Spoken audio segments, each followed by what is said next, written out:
Let's bring in Thembisa Fakude, Senior Research Fellow at Africa-Asia Dialogues. Welcome to you. This is according to the World Bank. They estimate that about 10% of GDP is being lost in South Africa because of the problems that have just been outlined. How do you get past that if you're trying to attract more investment into the country? Yeah, well, it's amongst the problems that we have. It's not the main problem that contributes to that 10%. And the government has implemented a program to try and cap this by using the army. And the army has been working very hard, particularly in Cape Town, and trying to not only mediate but also fight the scourge of gangsterism. So there has been an increase.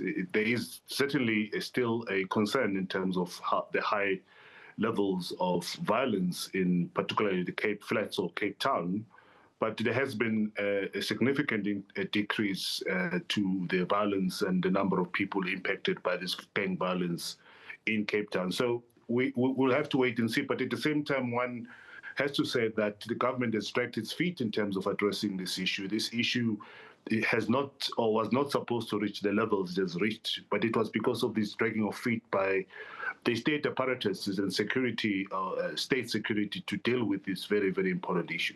So, Thembisa, you mentioned that the use of soldiers, more than 2,000 of them, Operation Prosper. But is that not a sticking plaster? Is it not an expensive sticking plaster that will work short term, but would it not be better in most ways to invest more in the development of the police force?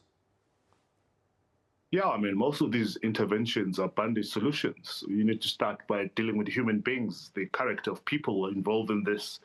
And we are seeing now largely the impact of the apartheid system that has continued to influence behavior, particularly in the poor areas of South Africa. So I totally agree that these bandit solutions are not going to be the ultimate help. We need other social interventions in terms of deterring people from violence and understanding the impact that violence has not only in themselves but in their families and the society in general.